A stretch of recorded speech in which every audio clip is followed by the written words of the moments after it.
সন্দেশখালী কাণ্ডে এবার মুখ্য সচিব এবং ডিজিপিকে নোটিশ জাতীয় এসটি কমিশনের। কি পদক্ষেপ সন্দেশখালী কাণ্ডে জানাতে হবে 3 দিনের মধ্যে। এই 3 দিনের মধ্যে জবাব না মিললে আইন অনুযায়ী ব্যবস্থা নেওয়া হবে, হুঁশিয়ারি জাতীয় তফসিলি কমিশনের। কাল সন্দেশখালী যাচ্ছে জাতীয় এসটি কমিশনের ভাইস চেয়ারম্যানের নেতৃত্বে একটি প্রতিনিধি দল। জাতীয় এসটি কমিশন, মহিলা কমিশনের পর এবার সন্দেশখালীতে এসটি কমিশনও যাচ্ছে।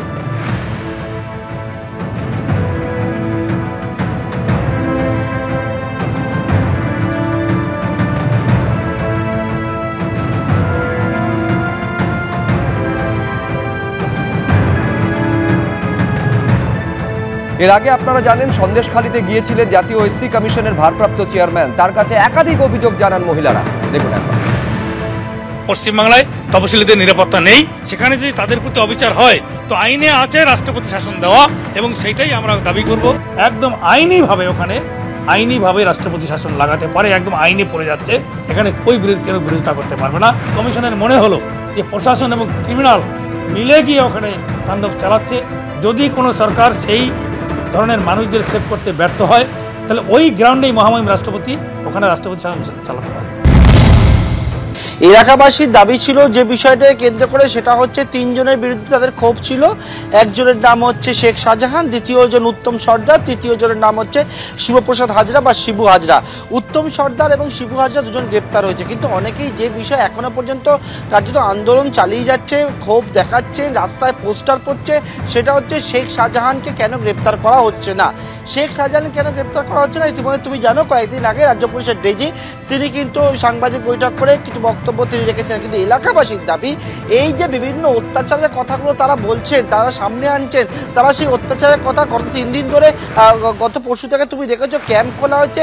সেই ক্যাম্পে গতকাল পর্যন্ত 600টির ওপর প্রায় 636টি অভিযোগ জমা পড়েছে, এবং সেই যে অভিযোগ তাদের জমি কেড়ে নেওয়া, যে অভিযোগ তাদের জমি নিয়ে সেই জমির টাকা না দেওয়া, এবং কৃষি জমিতে একেবারে নোনা জল ঢুকিয়ে দিয়ে চাষির অযোগ্য করে তোলা, বা তাদের অভিযোগ রাতের বেলা মহিলাদেরকে মিটিংয়ের নাম করে ডেকে নিয়ে যাওয়া, তাদের অভিযোগ যেটা সেটা হচ্ছে মহিলাদের উপর অত্যাচার করা। এবং এই যে অভিযোগগুলো করা হচ্ছে সেই ক্ষেত্রে কিন্তু তাদের এলাকার বাসিন্দারা তারা কিন্তু যে বিষয়ে বারবার করে বলছেন এবং পোস্টার দিচ্ছেন, সেটা হচ্ছে শিবু হাজরা বা উত্তম সর্দার করলেও মূল মাথা হচ্ছে শেখ শাহজাহান। তিনি কেন গ্রেপ্তার হচ্ছেন না, তার গ্রেপ্তারের দাবি তিনি জানিয়ে এলাকায় কিন্তু এখনো পর্যন্ত সেই আন্দোলন, সেই বিক্ষোভ, ক্ষোভ তারা কিন্তু দেখাচ্ছেন। কিন্তু এই মর্মে যে বিষয়টা পুলিশ এখন চাইছে সেটা এলাকায় শান্তি শৃঙ্খলা ফেরাতে হবে।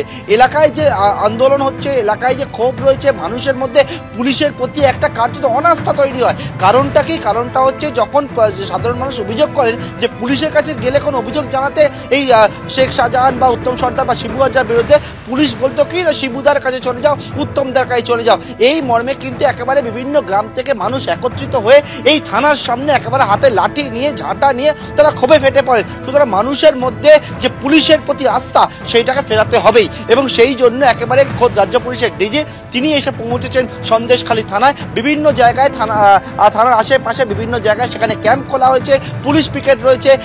মানুষ জানাচ্ছে তারা কিন্তু আতঙ্কের মধ্যে রয়েছে। পুলিশ জানাচ্ছে কারোর কোনো অভিযোগ থাকলে সেই অভিযোগ এসে একেবারে থানায় জানান। প্রত্যেক দিন আমরা থানায় দেখতে পাচ্ছি পুলিশের শীর্ষ কর্তারা, উচ্চপদস্থ আধিকারিকরা তারা সারাক্ষণ থাকছে, কিন্তু পুলিশের প্রতি যে আস্থা, যে ভরসা, সেইটা মানুষের মধ্যে ফেরানোটাই কিন্তু মূল লক্ষ্য, এবং এলাকার পরিস্থিতি কি সেটা জানাটা অত্যন্ত গুরুত্বপূর্ণ। সেই জন্য এই মুহূর্তে রাজ্য পুলিশের DG, ADG south Bengal Suprotim Sarkar, এছাড়া পুলিশ বসিরহাট পুলিশ জেলা পুলিশ সুপার, এছাড়া কিন্তু এসডিপিও নেতৃত্বে পুলিশের শীর্ষ কর্তারা তারা একেবারে, এবং যারা তদন্তকারী অফিসার থানার দায়িত্বে এই যে গোটা বিষয়টা যাদের এলাকার মধ্যে পড়ে তাদেরকে নিয়ে কিন্তু একটা বৈঠক করছেন। সেই বৈঠক করে গোটা বিষয় কি পরিস্থিতি সেটা জানার পরবর্তীতে জানতে পারছি রাজ্য পুলিশের ডিজি রাজীব কুমার, তিনি কিন্তু পুলিশকে নিয়ে এলাকার মানুষের সঙ্গে কথা বলতে পারেন এমনটাও কিন্তু শোনা যাচ্ছে। অর্থাৎ এই সম্ভাবনাও রয়েছে যে এই বৈঠক শেষ হওয়ার পর রাজ্য পুলিশের ডিজি তিনি একেবারে যে সমস্ত জায়গায় এই অশান্তির ঘটনা, যে সমস্ত জায়গা থেকে এই মহিলাদের নিগ্রহ নির্যাতনের অভিযোগগুলো সামনে আসছে, সেই সমস্ত জায়গাতে যেতে পারেন। মূল বিষয় কিন্তু হচ্ছে পুলিশের প্রতি সাধারণ মানুষের যে হারিয়ে যাওয়া আস্থা, সেইটা যাতে ফিরিয়ে আনা যায়।